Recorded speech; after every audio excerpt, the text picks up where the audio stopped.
Okay, so the first thing I'm going to start with is the sleeve. That's the easiest part. I'm going to actually just fold this in, fold my arm in so that I can kind of see where I would want the sleeve to land when my arm is bent. It's important to note that that means when your arm is straight, it's going to be a little bit longer than there.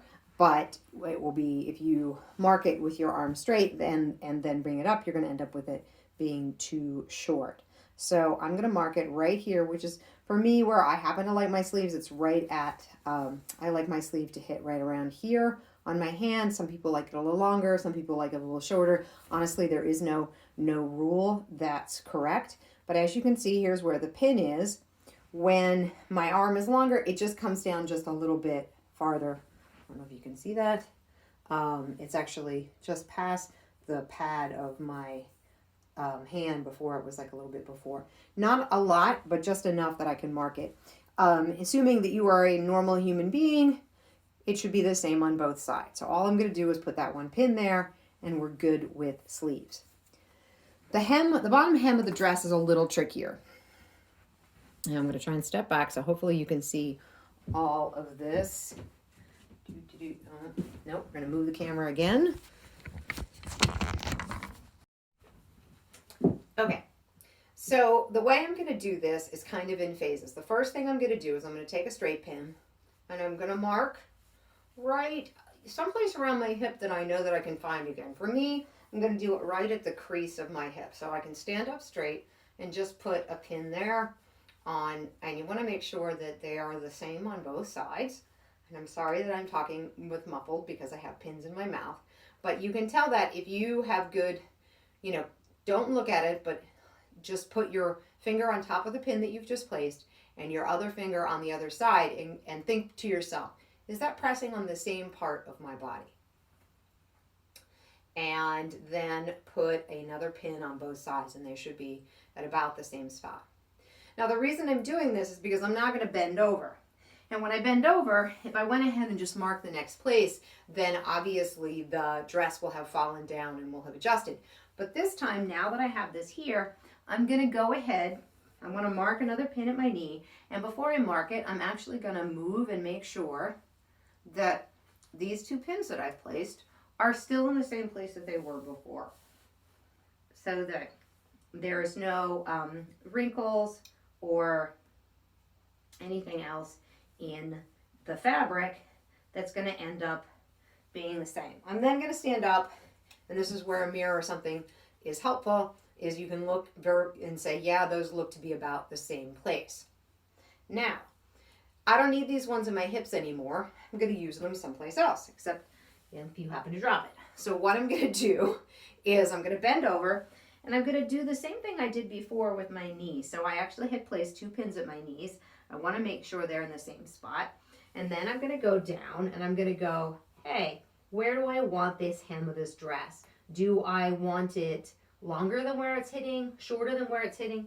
In this particular case, I'm actually not going to mark anything because I like where it's sitting right now. So I'm going to turn here, and you can see it's kind of like right at just brushing the floor, which is usually where you want your unfinished hem, because then when I take it up, it'll be just above the floor.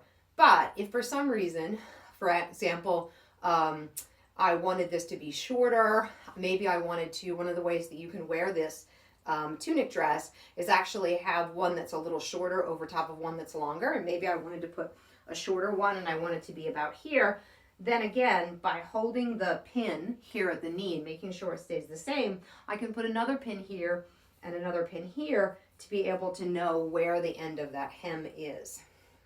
I'm going to actually just do that just to show you how it works.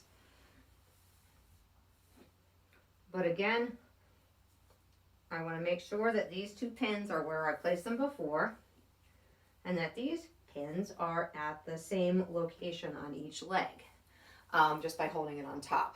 And then I'm going to stand up. You can do this as many times as you need to do this in order to make sure that it's right. Okay, once I've taken the dress off, you're like, hey, Melinda, how do I know then how far to adjust the whole hem?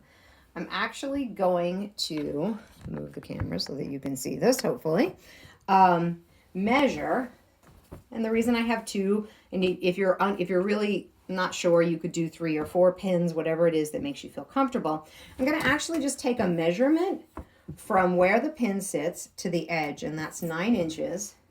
And this side is also about 9 inches. So what I'm going to do then is mark, I would go around, and every 9 inches from the bottom of the hem, every few inches or so, just go, hey, there's a spot. And you can either mark it with a pin, or you can mark it with a piece of mark it with your chalk. But I'm going to do that the whole way around.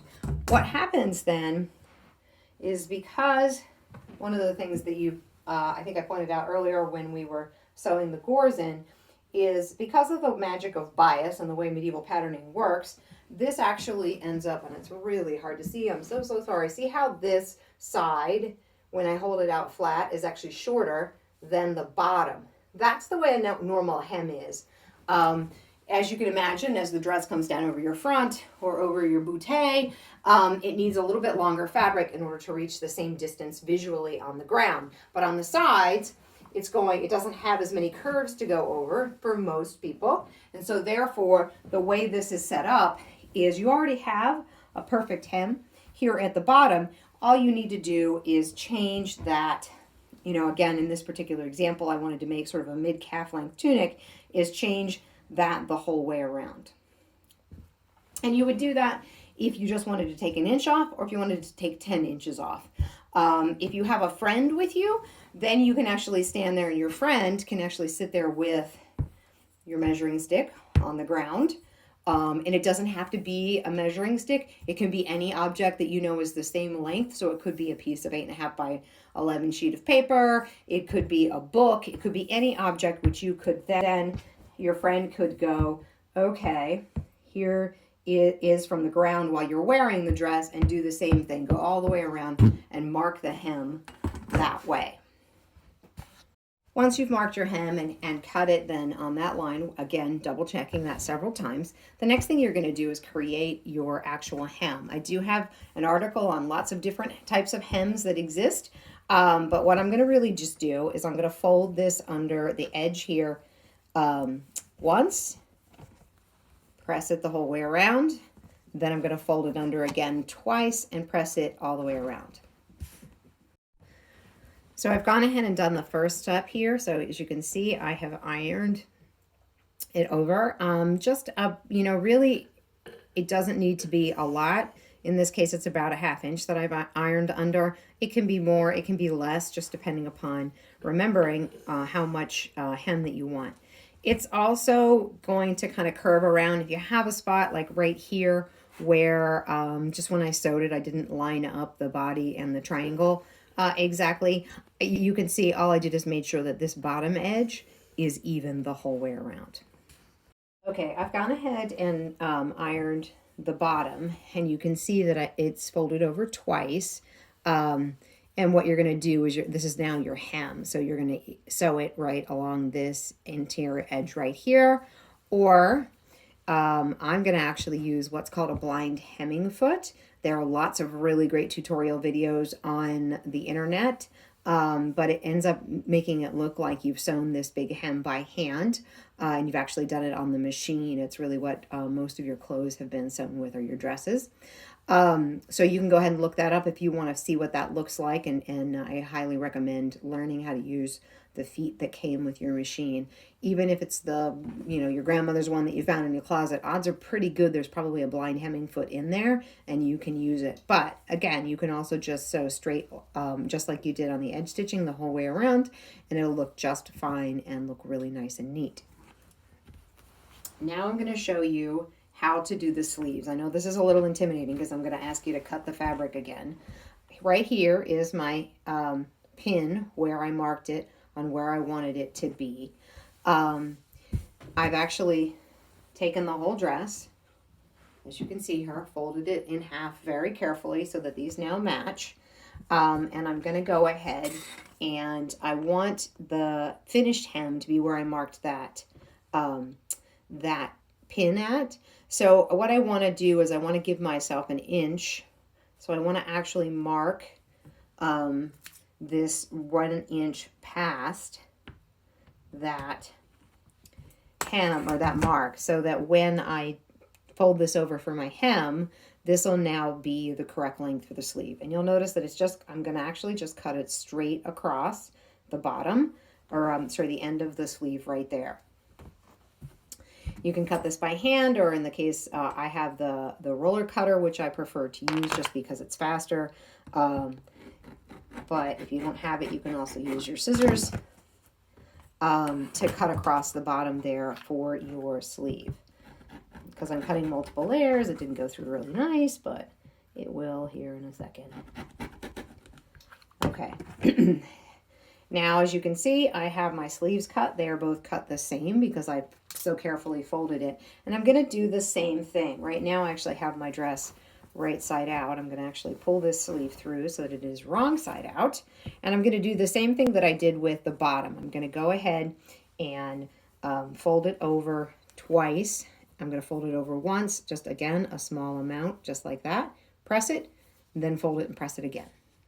So as you can see, I've taken and folded and ironed this over twice. The other thing that I'm going to double check, because it is easy to do when you're doing that, is to make sure, I'm going to line up my two sleeves and make sure they are the same length, because it is easy when you're ironing it to just sort of, screw that up and end up with one sleeve that's slightly longer than the other. But they should really just be the same length by matching at the shoulder points to where the end of the sleeve matches.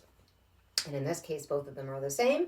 So now you're ready for choosing your seam finishing method. Again, it can be done by hand, and in the hand sewing video, it'll show you how to do that by hand. You can also do it again with just a straight stitch, just very much like you did on the neckline here, only right along this inside edge right here. It's a little tricky to do with the sleeve as you sew on the machine, but just go really slow as you move it around, just doing a little bit at a time, and you'll find that you're able to do it. You can also do it, again, as I mentioned, with the blind hemming foot. Just find a video online on how to do that. At that point, your dress is done. Totally done. You did it. You made an entire dress. You can actually go wear it today to your next event exactly as is with nothing else on it. Like I said, you can have, if you've bought two of the kits, you could make one a little shorter and wear the shorter one over the longer one with a belt. It looks really nice. Or this can also be an underdress underneath a Viking apron dress, which is another kit that we also sell. So if you have any questions, please, feel free to email us, make some comments below the video, areas where you think the video is not real clear or you're not real sure. And I would really, really love to see your completed works. So please post those as well on our social media page. And we would love to celebrate your success in making your first pair of garb.